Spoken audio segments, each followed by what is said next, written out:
जेडबलई mains 2027 में अगर तुमको ऐसा लगता है कि अभी एक साल बचा है, तो मैं आपको याद दिलाना चाहता हूं कि मेरे प्यारे बच्चों, अब एक साल नहीं, तुम्हारे पास सिर्फ और सिर्फ बचे हैं 7 महीने। जी हाँ, मई ऑलमोस्ट खत्म हो चुका है, और अगर मैं जून से भी देखूं तो जून टू जनवरी आपके पास सिर्फ और सिर्फ 7 महीने बचते हैं। अब इन 7 महीनों के अंदर तुमको 11th क्लास का ऑब्वियसली बैकलॉग भी कवर करना होगा, और साथ में क्लास 12 को भी अपना तैयार करते हुए चलना है, और जनवरी अटेम्प्ट को अपना आपको फाइनल अटेम्प्ट मानना है।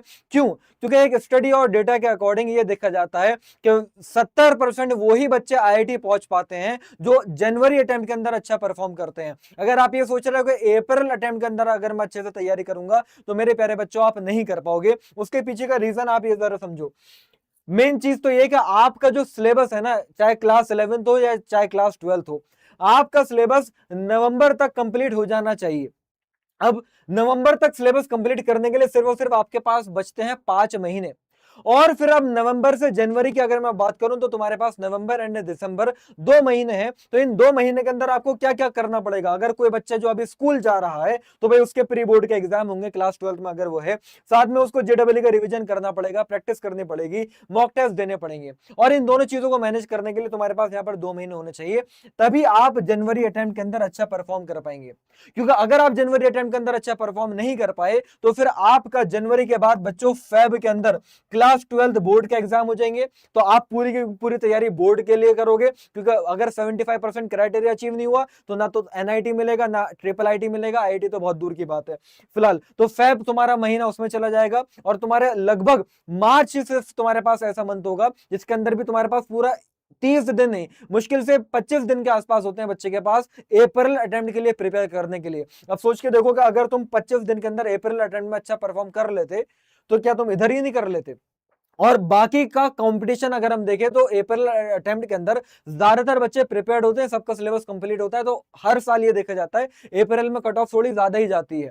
इसी वजह से मैं आपसे कह रहा हूं कि आपका जो फाइनल अटेम्प्ट है ना, वो जनवरी अटेम्प्ट होना चाहिए। अब इसको करने के लिए आपको क्या करना पड़ेगा, तो आज हम बात करने वाले हैं भैया ऑल इंडिया रैंकर जो 100 में आते हैं बच्चे, वो क्या टाइम टेबल फॉलो करते हैं। अब वो मैटर नहीं करता, दोनों के लिए ही मैं बताने वाला हूं। चाहे भाई आप स्कूल गोइंग और कोचिंग जाने वाले बच्चे हो, या फिर आप डमी स्कूल और कोचिंग वाले बच्चे हो, आपको क्या करना है, कैसे करना है, किस तरीके से पढ़ाई करनी है, सारी की सारी बातें इस सेशन के अंदर होने वाली है। तो फटाफट जरा ध्यान से सुनते हैं। पहले तो यार मैं जानना चाहूंगा आप सभी बच्चों से, मुझे कमेंट बॉक्स में बताइएगा, क्या आप वाकई में 2027 में फोड़ना चाहते हो?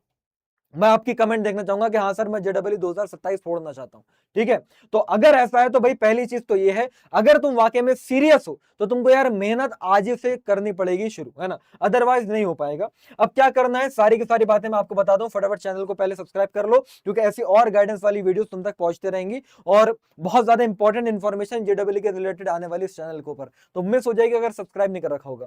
अब सबसे पहली बात, टाइम टेबल तो हम बात करेंगे, लेकिन आपका टारगेट क्या होना चाहिए? अरे जो टारगेट होगा उसी के हिसाब से फिर तो तुम पढ़ोगे। टाइम टेबल तो तुमने बना लिया, टारगेट क्या है, नंबर कितने स्कोर करने हैं, कितने पर मुझे जेडब्ल्यू एडवांस के लिए मैं क्वालिफाई करूंगा, अगर ये बातें नहीं मालूम, तो टाइम टेबल बनाकर भी कोई फायदा नहीं है।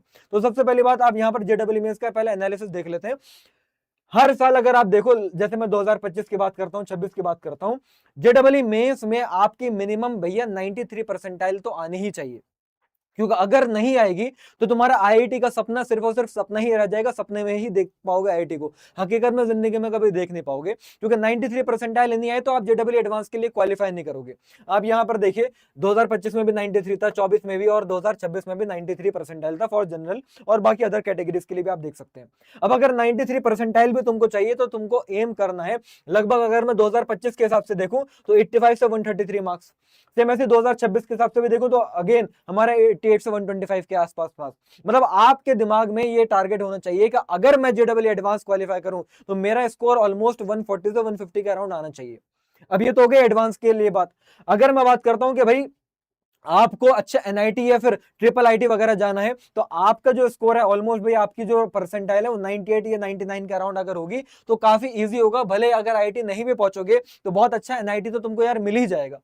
तो उसके लिए तुम्हारा स्कोर टारगेट ये लेकर चलो कि आपका स्कोर ऑलमोस्ट 180 के अराउंड होना चाहिए। अब वो कैसे हो पाएगा, आइए मैं तुमको बताता हूं।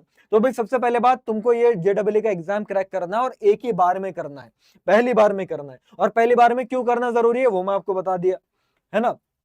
तो मतलब जेडब्ल्यू 2027 अगर जनवरी अटेम्प्ट की मैं बात करूं, अगर तुम्हारा जनवरी अटेम्प्ट देखो अच्छा चला गया, मान लो तुम में से कोई भी बच्चा अगर है और जो कि इजीली मतलब 98 या 99 परसेंटाइल भी लाने के लिए मैंने क्या बताया कि आपका स्कोर अगर 180 का राउंड भी है आउट ऑफ 300, अगर तुम्हारा स्कोर 180 का राउंड भी है तो तुम्हारी इजीली 99 परसेंटाइल आ गई।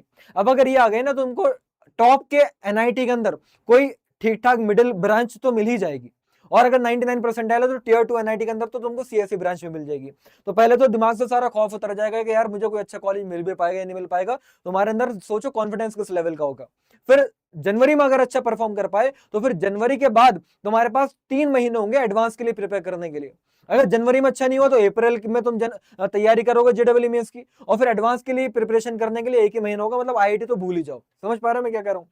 तो अगर जनवरी में तुमने अच्छा कर दिया तो टॉप एनआईटी तुम्हारा सिक्योर हो जाएगा, बोर्ड में तुम अच्छे से फोकस कर पाओगे तो बोर्ड में भी तुम्हारी अच्छी परसेंटाइल आ जाएगी, परसेंटेज आ जाएगी, और साथ ही साथ जेडब्ल्यू एडवांस की भी तुम तैयारी कर पाओगे। डेट्स व्हाई आपको जनवरी पर फोकस करना है। ये देखो मैंने सीएससी और लास्ट ब्रांच दोनों ब्रांच के लिए मैंने यहाँ पर तुमको एक्सपेक्टेड कट ऑफ बता दिए। अगर टीयर 1 सीएससी का मतलब टीयर 1 एनआईटी में जाइए जाना है, जैसे कि एनआईटी त्रिची, एनआईटी वारंगल है ना, एसएससी में अगर तुमको जाना है तो तुम्हारा स्कोर ऑलमोस्ट 200 के आसपास तो होना चाहिए सीएससी ब्रांच के लिए। लेकिन मैंने आपसे क्या कहा कि अगर तुम्हारा 180 का राउंड भी आ जाता है तो इजीली तुमको मिल जाएगी सीएससी ब्रांच टीयर 2 में। ठीक है, लास्ट ब्रांच तो तुमको भैया आराम से टीयर 1 एनआईटी के अंदर भी मिल जाएगी अगर तुम इतने स्कोर ले आते हो। सेम ऐसे अगर मैं ट्रिपल आईटीज की भी मैं बात कर लूं तो वहां पर भी तुम्हारे यही है। तो तुम्हारे दिमाग में एक्सपेक्टेड स्कोर ये होना चाहिए कि 180 से 250 का राउंड स्कोर करना है हर एक बच्चा। और मैं बता रहा हूं 7 महीने में इतना किया जा सकता है अगर टाइम टेबल को सही तरीके से तुम बना लो और फॉलो कर लो। ठीक है, ये 2027 एस्पिरेंट, सॉरी 26 की बात नहीं हो रही है।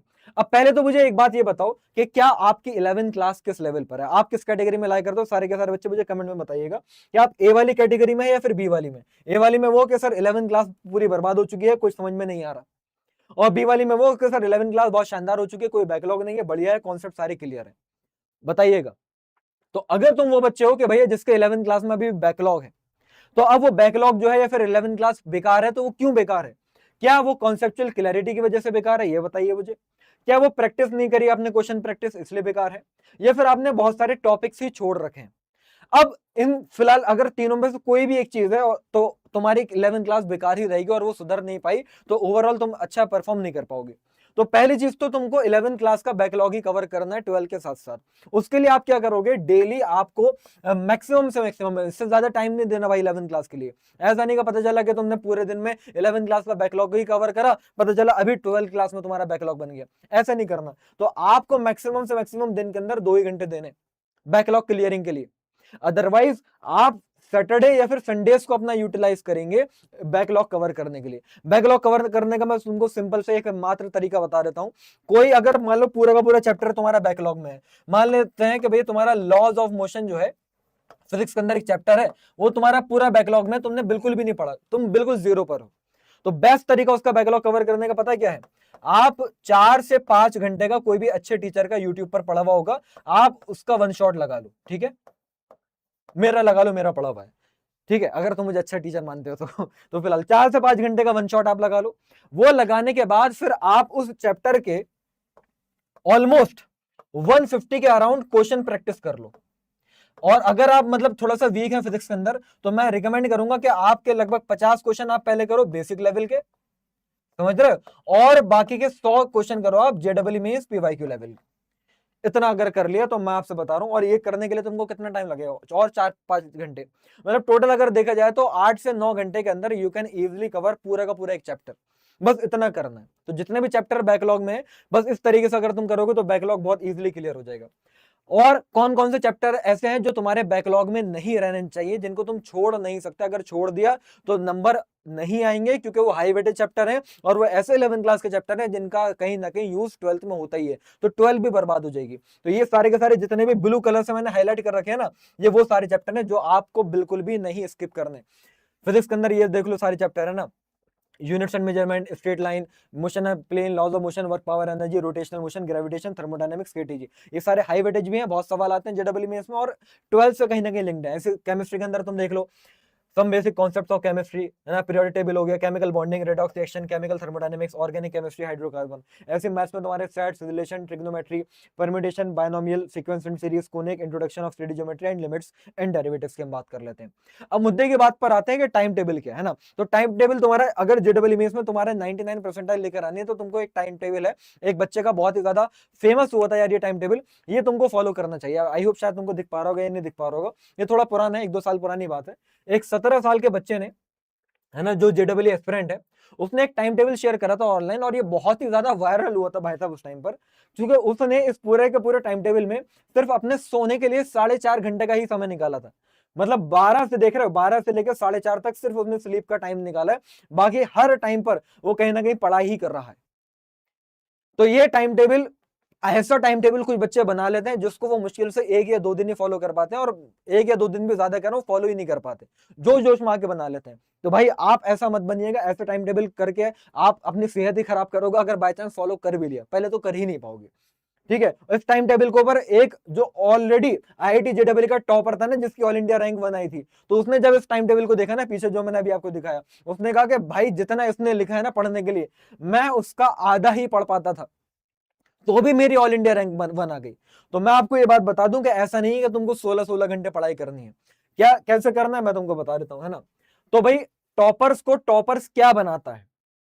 Proper time table. देखो आपको लग रहा है कि आप टाइम को मैनेज करोगे, नहीं भाई साहब, 24 घंटे जैसे होते हैं वैसे ही रहेंगे। आपको टाइम को मैनेज नहीं करना मेरे प्यारे बच्चों, आपको अपने आप को मैनेज करना है, आपको खुद को मैनेज करना है। हर इंसान के पास भाई, चाहे गरीब हो या अमीर हो, कामयाब हो या ना कामयाब हो, हर इंसान के पास दिन में 24 ही घंटे होते हैं।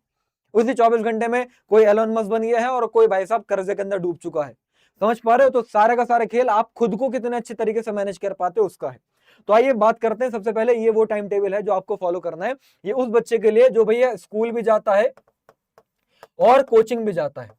अब मैं टाइम टेबल ऐसा नहीं बनाऊंगा भाई तुमको, है ना, इस टाइम पर उठना है, इस टाइम पर तुम ब्रेकफास्ट करोगे, इस टाइम पर जाके पॉटी करनी है, ये सारी बातें मैं तुमको नहीं बताऊंगा ना। मैं तुमको स्लॉट्स बताऊंगा, क्योंकि ऑल इंडिया रैंकर्स जो टाइम टेबल बनाते हैं वो स्लॉट्स के हिसाब से बनाते हैं, किन किन स्लॉट्स के अंदर तुमको पढ़ाई करनी है।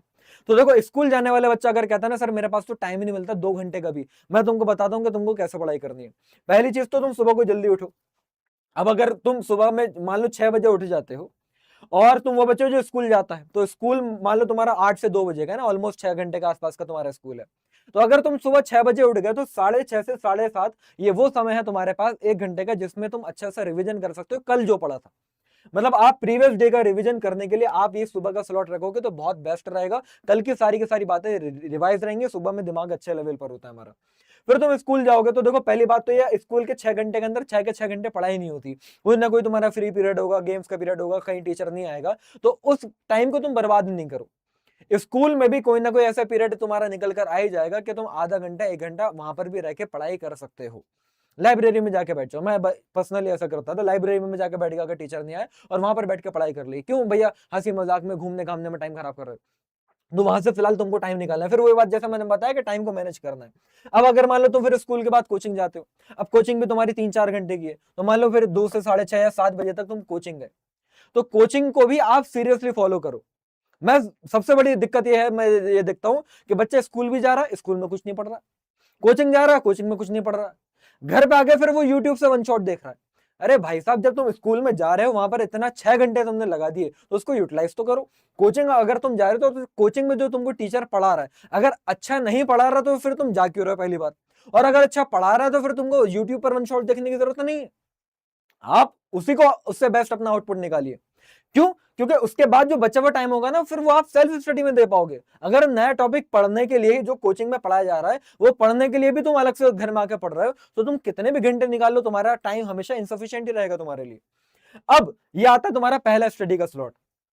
7 बजे से मान लो तुमने पढ़ना शुरू करा तो 2-2 घंटे का स्लॉट बना लो, 7 से 9 पढ़ाई करो और उसके बाद थोड़ा सा ब्रेक ले लो, अपना डिनर वगैरह कर लो, 9:30 से 11:30 तुम पढ़ाई कर लो। बात समझ में आ रही है? तो इस तरीके से अगर तुमने 2 घंटे का स्लॉट बना लिया रात में, 4 घंटे ये हो गया, 1 घंटा तुम्हारा सुबह हो गया, तो 5 घंटे तुमने सेल्फ स्टडी नहीं कर ली। और बाकी स्कूल से जो तुमने टाइम निकाला वो तुम्हारा अलग प्लस पॉइंट है। सैटरडे संडे तुम्हारी कोचिंग नहीं होती, वहां पर टाइम बचा वो अलग प्लस पॉइंट है। तो मैं आपको ये बात दिखाना चाह रहा हूं कि स्कूल प्लस कोचिंग जाने वाला बच्चा भी इजिली 4 से 5 घंटे की सेल्फ स्टडी कर सकता है। समझ रहे हो? इजिली 4 से 5 घंटे की, तो वो आप कर लो। और मैं बता रहा हूं जितना भी आपको सिलेबस कवर करना है उतना करने के लिए इतना समय आपके पास स्टिल मोर देन सफिशिएंट, आप कर सकते हो। अब ये तो बात हो गई स्कूल प्लस कोचिंग वाले की। अब अगर कोई बच्चा जो मान लो डमी स्कूल वाला है, सिर्फ और सिर्फ कोचिंग ही जाता है, मैंने एक बात देखिए, एक फैक्ट मैं तुमको बता रहा हूं, जो बच्चे स्कूल और कोचिंग जाते हैं जिनके पास सेल्फ स्टडी करने का समय भी बहुत कम होता है, देखा गया है वो जेडबलई में अच्छा स्कोर कर लेते हैं as compared to those students जो स्कूल नहीं जाते, डमी स्कूल वाले होते हैं, समय ज्यादा होता है, सिर्फ कोचिंग जाते हैं। और उसके पीछे का सबसे बड़ा रीजन ये होता है कि डमी स्कूल वाले बच्चों को लगता है कि हमारे पास तो समय ही समय है, तो वो भैया मूवी भी देखता है, वो सारे गेम भी खेलता है, वो सुबह को देर से भी उठता है, और उसको लगता है कि क्योंकि मेरे पास तो समय है ना, डमी स्कूल मैंने इसलिए ही तो ज्वाइन करा था, ताकि मैं ये सारी चीजें कर पाऊं। ये सबसे बड़ा मिसकंसेप्शन होता है। समझ रहे हो? फिलहाल करने वाला देखो कहीं से भी कर लेगा, स्कूल जाने वाला भी और स्कूल ना जाने वाला भी। लेकिन मैं तुमको बता रहा हूं क्या रीजन होता है कि स्कूल ना जाने वाला बच्चा और बेकार परफॉर्म करता है, क्योंकि उसको लगता है उसके पास समय नहीं। भाई साहब, अगर आप ये देखो कोई बच्चा 4 से 5 घंटे सेल्फ स्टडी कर रहा है और तुम वो हो क्या भैया, मान लो 5-6 घंटे कोचिंग में गए और तुमने आके घर में 2 घंटे सेल्फ स्टडी करी, तो ऑब्वियसली स्कूल जाने वाला बच्चा तुमसे आगे निकल जाएगा, क्योंकि स्कूल में भी पढ़ रहा है, कोचिंग में भी पढ़ रहा है और सेल्फ स्टडी भी कर रहा है। तो अब स्कूल ना जाने वाला डमी स्कूल वाला बच्चा सुने, तो भाई पहली चीज तो तुम भी सुबह को जल्दी उठो। अब मान लो कि तुम्हारा है ना, डमी स्कूल जाने वाले बच्चे की बात कर रहा हूं, अब मान लो तुम्हारी कोचिंग की टाइमिंग मान लो 10 से लेकर 4 है ना, ये है ना 5-6 घंटे की तुम्हारी कोचिंग है, तो तुम क्यों उठ रहे हो सुबह को 9:30 बजे? अरे तुम सुबह को 6 बजे उठो यार। तो अगर तुम सुबह को 6 बजे उठते हो तो 7 से 9 बजे तक अगर तुमने पढ़ाई कर ली तो 2 घंटे का सेल्फ स्टडी करने का तुम्हारा स्लॉट यहां से निकल आया। 10 से 4 या 10 से 5 जो भी तुम्हारी कोचिंग है, तो वहां पर गए या ऑनलाइन जहां पर भी तुम पढ़ते हो वो करा। कोचिंग से आने के बाद तुम आराम करो, 1 घंटे का रिलैक्स लो, फिर उसके बाद तुम 5 से 7 का एक अपना स्लॉट बनाओ। समझ रहे हो? तो 2 घंटे तुमने यहां पर पढ़ाई करी, फिर ब्रेक लो या डिनर वगैरह करो, फिर तुम इजिली आराम से 8 से 9 या फिर मतलब 8 से 10 या 11 का तुम स्लॉट निकाल सकते हो। मेरे हिसाब से तो 11 का निकालना चाहिए। तो 11 का तुमने स्लॉट निकाला, तो 3 घंटे तुमने यहां पर पढ़ाई करी, तो सोचो कितना फायदा हुआ। पहले तो तुम कोचिंग गए, और कोचिंग के अलावा भी तुम्हारे पास टोटल यार 7 घंटे निकल कर आए फॉर द सेल्फ स्टडी। बहुत काम के हैं ये 7 घंटे। समझ रहे हो? तो आप इजिली इसको फॉलो कर सकते हैं, और ये स्लॉट्स निकालो, इसके अंदर पढ़ाई करो।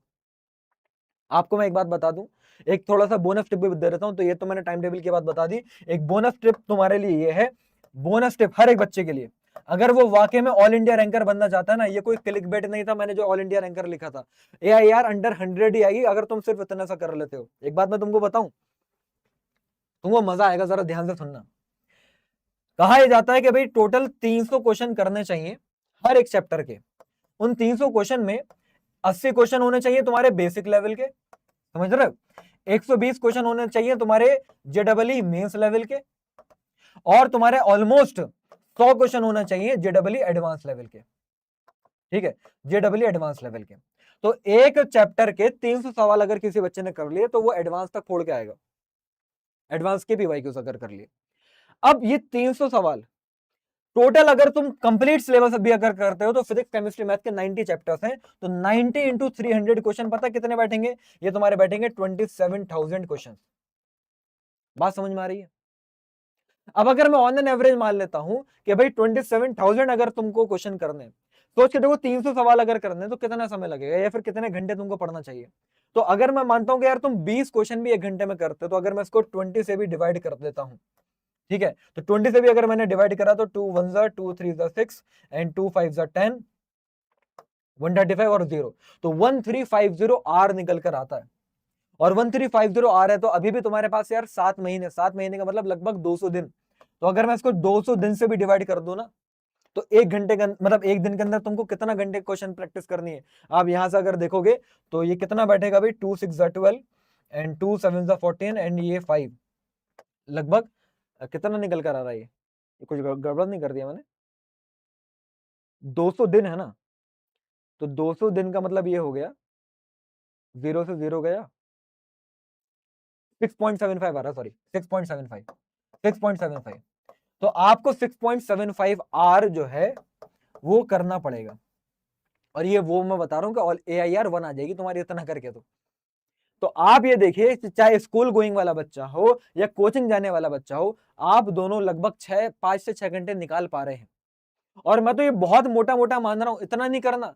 अगर तुमने 27,000 क्वेश्चन भी नहीं, मैं कह रहा हूं अगर किसी बच्चे ने 15 से 20,000 भी क्वेश्चन कर दिए ना पूरे साल में, इस बचे हुए समय में, तो भी मैं बता रहा हूँ AIR अंडर 100 तुम्हारी आएगी। तो ये वो चीज मैंने तुमको बताई जो यूट्यूब पर कोई नहीं बताता। मुझे मालूम है तुम में से बहुत ही लिमिटेड बच्चे ऐसे होंगे जिसने यहाँ तक पहुंचा होगा और इस बात को जरा ध्यान से सुना होगा। लेकिन अगर तुम में से एक भी बच्चे ने ईमानदारी से फॉलो कर लिया ना, मैं बता रहा हूँ इसी वीडियो के ऊपर तुम कमेंट करके जाओगे, सर आपकी ये वीडियो देखी थी और फॉलो किया था और देख लो मैं ऑल इंडिया रैंकर बन गया। ठीक है, ये फुल प्रूफ मैं तुमको तरीका बता रहा हूँ, बस इतना कर लो। क्या पढ़ना है, क्या मटेरियल यूज करना, ऑलरेडी इस चैनल के ऊपर एक सेशन लिया था मैंने, आप इस चैनल को सब्सक्राइब कर लो ताकि भैया वो सेशन तुम्हारे मिस ना हो जो भी मैं लेकर आ रहा हूँ। तो कौन सी बुक बेस्ट रहेगी मेंस के लिए, एडवांस के लिए, सब रिसोर्सेज वगैरह भी मैंने बता दिए। तो आई होप ये तुम्हारे सेशन काम का लगा होगा, टाइम टेबल वाली दिक्कत तुम्हारी हल हो चुकी होगी। ऐसी और किसी भी रिलेटेड वीडियो के ऊपर अगर तुमको सेशन चाहिए तो कमेंट में लिख दीजिएगा, मैं लेकर हाजिर हो जाऊंगा। मिलता है अगले सेशन में, जब तक के लिए tata bye bye, see you, जय हिंद।